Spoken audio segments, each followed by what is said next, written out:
إشادة مساعد وزير الخارجية الأمريكية لفتوى المفتي عبد العزيز آل الشيخ. نعم، كل صاحب مصلحة سيشيد بالفتوى التي تكون في مصلحته. نعم. هذا ما يترتب عليه الفتوى باطلة أو صحيحة في حد ذاتها، سلطان مصلحته يحتاج إلى الدليل الشرعي.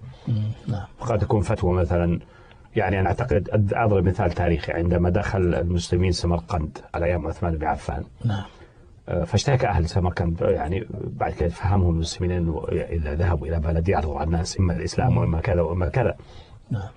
فاشتكوا أنه ما عرض هذا علينا، فترفعوا عن قاضي الجند، فأمر قاضي الجند بالخروج من البلد وأن يعرضوا على الناس لأنهم خالفوا الشرع. فلا شك أن سمرقند أشهدوا بهذا القاضي، والقاضي مصيب، ما كان من يدخل هذا باطل شرعا، ولهذا أمرهم بالخروج بعد أن احتلوها. نعم. سبحان الله. احتلوها اعتبروا فتحوا عنوة، قالوا لا، يمكن الناس يصالحوكم تدخلوا صلحا. نعم. ودخول الصلح يختلف خلاف الجواري عن دخول عنوة. فخرجوا ورضي أهل البلد ودخلوا صلحا. يعني سقطت مغانم وراحت عليهم مصالح كثيرة. فأكيد هذول حيشيدوا بفتوى هذا القاضي أو بحكم هذا القاضي على أنه صحيح ومستقل. لكن هل هو صحيح؟ نعم هو صحيح شرعا، بغض النظر عنه سر به على سمرقند. فكون رابين سر بفتوى ابن باز حتى تكون موضوعيا لا يعني فتوى ابن باز خاطئة أو صواب، بينما تدرس بالأدلة الشرعية. كذلك كون هذا يشيد بالفتوى لا يعني أنها صالحة، قد يأتي فتوى شرعية صحيحة توافق وإذا الدولة دكتور لكن تبنت هذه الفتوى في الخارج وأخذت روج لها كما روج السفير قضاء كثيرة الإسرائيلي في القاهرة الدكتور السفير سلطان عندما وزع فتوى آل الشيخ، عفوا آل الشيخ في قضية العمليات الانتحارية، وكان وزعها في الشارع المصري. هذه الآن كون الكفار والذين في حالة حرب مع المسلمين يراحبون مثل هذه تثير القلق وتجعل الإنسان يجب أن يكون يسأل أسئلة يعني محرجة، يعني يطلب الدليل الشرعي بشكل تفصيلي. يعني إذا جاءهم المفتي محل ثقة مثل هذه ورأى أنه الأعداء يرحبون بها، له الحق أن يسأل المفتي أريد الآن تفصيل شرعي منك، لأنه صراحة أثرت شكي. نعم.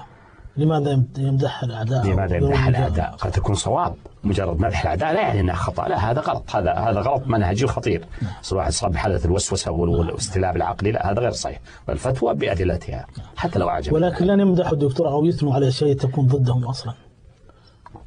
لا قد يحصل ضدهم أو معهم، ضدهم ما حيعلقوا عليه، لكن قد يكون معهم وقد يكون صوابا. يعني هل نستطيع أن نقول يعني تداخلت المصالح الفتوى مثلا بين المفتي أمريكا ومفتي السعودية مثلا؟ لا يحصل جدا. مثال هنا في بريطانيا حصل التباس سنة 98 عندما أفتينا بوجوب مقاتلة الأمريكان والإنجليز الذهبوا إلى العراق. نعم. فاحتاجنا إلى توضيح أن هذا إنما ينطبق على من ليسوا معهم ميثاق خاص مع الأمريكان أو الإنجليز وهم اللي يعيشون في بريطانيا من المسلمين، هذا لهم ميثاق خاص يمنعهم من القتال. لكن المسلم اللي في العراق والمسلم في الهند يقاتل الإنجليزي والأمريكي ويقتله حيثما وجده، والحربي الإنجليزي والأمريكي حيثما وجده، ويقتل المدني إذا قتلوا مدنيين حسب ما فصلنا في مركز التجارة العالمي. فهذا أدى كان فيه مصلحة للإنجليز سروا بهذا، يعني ما في إعلان حرب علينا نثيرتنا، وإحنا كمان استفدنا أنه لم يحصل اعتقالات ولا أمور ما لها لزوم. يعني ما هو ولكن لم يروجوها للإنجليز أو ما روجوها لأنه الجهة التي محمد المسعري وعمر بكري ويعني في بريطانيا ليسوا مهمين، والإنجليز أصلا ثقيلين ما يروجون حتى الآن. اللي مدح هذه أهل أمريكا هذا قبل، أما بريطانيا أثقل من هذا يتعلق بالثقل وكازة رأي. وفي ناس مثل ما يقول الحجاز يقول فلانة أو فلان ما هو راكز، يعني ما يعرف ايش يقول، يتكلم يرمي الهرج رمي. في ناس يرموا الهرج وفي ناس ثقيلين يوزنون الهرج وزن. فأمريكا معروفة بالخفة، بريطانيا معروفة بالثقل، بس ولا مو بالضرورة. ليس بالضرورة. أحد الأخوة دكتور يقول يعني لماذا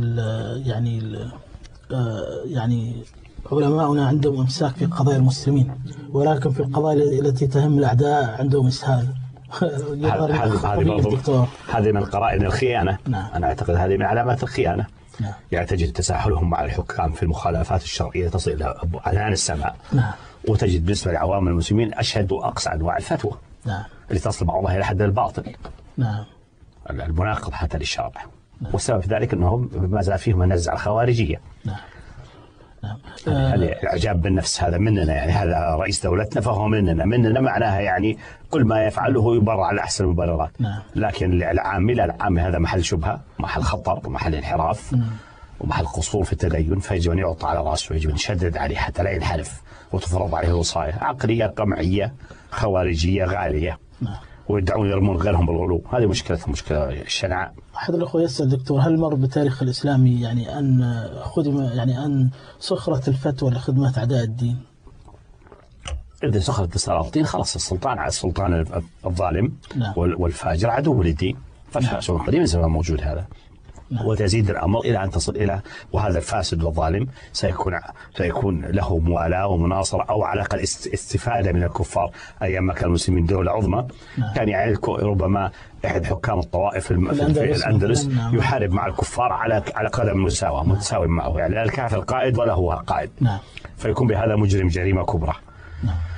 ويزيد طين بلة في مراحل متأخرة حتى يحارب تحت راية الكفار، فيصبح ذلك مرتدا لأن يصير متولي الكافرين دول المؤمنين. هذه حصلت بفتاوى من العلماء في ذلك الزمن، حصلت بفتاوى من العلماء عندما أفتوا بضرورة الاتيان بالقوات الأجنبية بدعوا ردع صدام بدخول جزيرة العربية. طب نصوا على هذا صراحة. طب يوم دخلت القوات الكويت وش علاقة هذه بفتواكم؟ ابن عثيمين يكتفي بأنه يبكي عندما يسألوه الناس، وش استفاد من البكاء مثل بكاء النساء؟ هل صدرت منه فتوى أن هذا لا يجوز، فتوى أنا لا تبتدي هذا؟ لم تصدر، لا يستدعي إليه الجرأة. هذه المشكلة.